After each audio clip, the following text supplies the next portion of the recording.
Bismillahirrahmanirrahim. Assalamualaikum warahmatullahi wabarakatuh. Perkenalkan, saya Siti Aminah Trisusila Estri dari bagian Dermatovenerologi, Prodi Profesi Dokter, Fakultas Kedokteran dan Ilmu Kesehatan, Universitas Muhammadiyah Yogyakarta.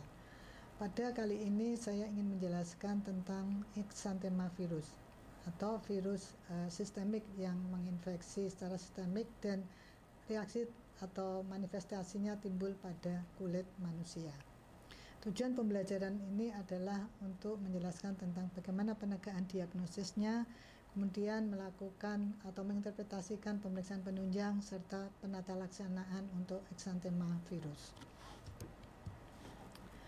Exanthema virus adalah infeksi sistemik oleh berbagai virus.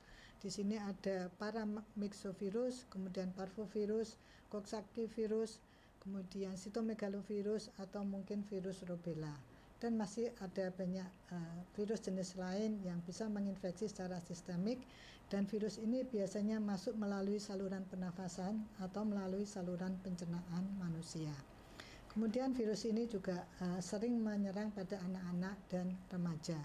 Jadi pada virus ini dia masuk melalui saluran pernafasan, kemudian atau saluran pencernaan, kemudian melakukan infeksi secara sistemik atau menyebar ke seluruh tubuh melalui fasa darah atau fasa limfatika, kemudian menimbulkan atau tubuh akan berespon dan menimbulkan lesi di permukaan kulit. Sebagai gambaran klinisnya, pada kasus ini biasanya pasien datang dengan keluhan timbul kemerahan di hampir seluruh tubuh disertai dengan demam. Kemudian setelah kita anamnesis, biasanya gejala demam atau gejala prodromal ini didahului atau mendahului timbulnya lesi pada kulit. Kemudian gambaran lesinya ini juga bervariasi tergantung dari jenis virusnya. Bisa juga timbul lesi di daerah mukosa, baik itu mukosa mata maupun mukosa oral. Kemudian khasnya pada viral exanthem atau exanthema virus ini, lesi akan menyebar dari bagian sentral ke perifer. Artinya lesi akan menyebar dari bagian wajah atau badan, kemudian baru menyebar ke bagian ekstremitas. Beberapa contoh manifestasi atau penyakit dari Exanthema virus ini adalah campak atau morbili, kemudian campak Jerman atau mungkin bentuk Exanthema virus yang lain. Ini contoh gambaran klinis dari campak atau morbili, jadi hampir di seluruh tubuh, jadi ini di badan, kemudian di paha, biasanya juga di wajah dan di lengan, itu akan tampak lesi berupa makul atau papul eritem. Bisa juga lesinya purpurik. Kemudian ukurannya homogen atau miliar dan tersebar di hampir seluruh tubuh. Pada campak ini disertai dengan lesi di mukosa oral, terutama di mukosa bukal yang disebut dengan Koplik spot. Kemudian untuk penegakan diagnosis, pada viral exanthem ini dari anamnesis bisa kita temukan keluhan gejala prodromal atau gejala sistemik yang mendahului timbulnya lesi yang berupa demam atau mungkin badan tidak enak, nyeri tenggorokan atau lemah atau lesu. Kemudian 1-2 hari kemudian timbul lesi di kulit berupa lesi makulopapuler yang eritem. Dan pada pemeriksaan penunjang ini kita bisa melakukan pemeriksaan darah rutin.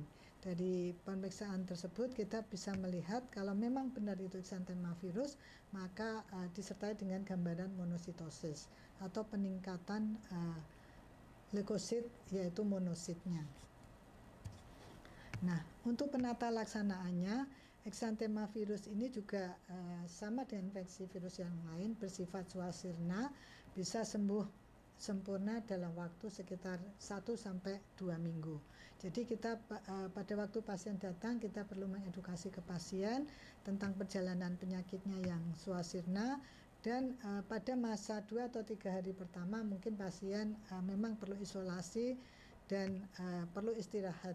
Jadi di sini karena swasirna, jadi untuk mengeradikasi virus itu diperlukan daya tahan tubuh atau dilakukan oleh sel-sel imun tubuh, terutama limfosit B-nya, maka pasien diminta atau disarankan untuk istirahat atau untuk mengurangi aktivitas berlebihan, dan jangan lupa juga diet harus tercukupi.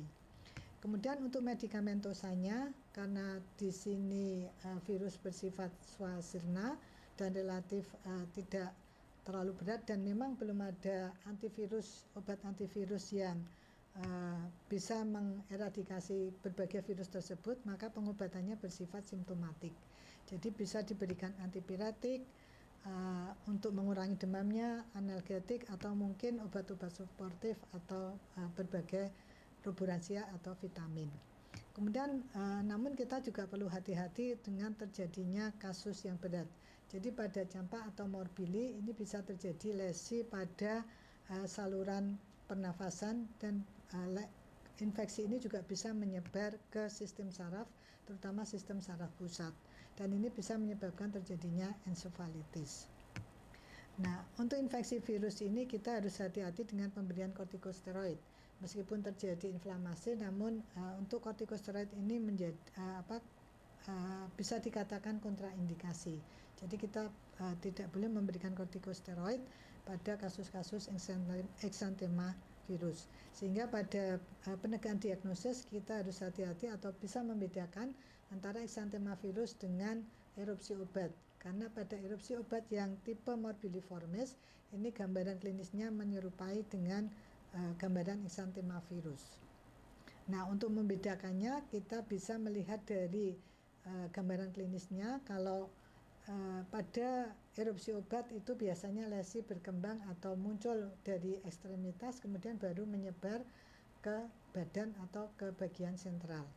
Kemudian pada pemeriksaan penunjang pada erupsi obat itu biasanya atau bisa disertai dengan eosinofilia. Nah, untuk prognosis dari eksantema virus ini cukup baik, jadi bisa swasirna dan bisa sembuh spontan tanpa meninggalkan bekas. Namun tadi tetap kita harus meningkatkan daya tahan tubuh sehingga tidak terjadi komplikasi seperti penyebaran virus ke sistem saraf atau pada sistem respirasi atau sistem kardiopulmonal. Demikian yang bisa saya jelaskan pada penyakit eksantema virus. Semoga bermanfaat. Wassalamualaikum warahmatullahi wabarakatuh.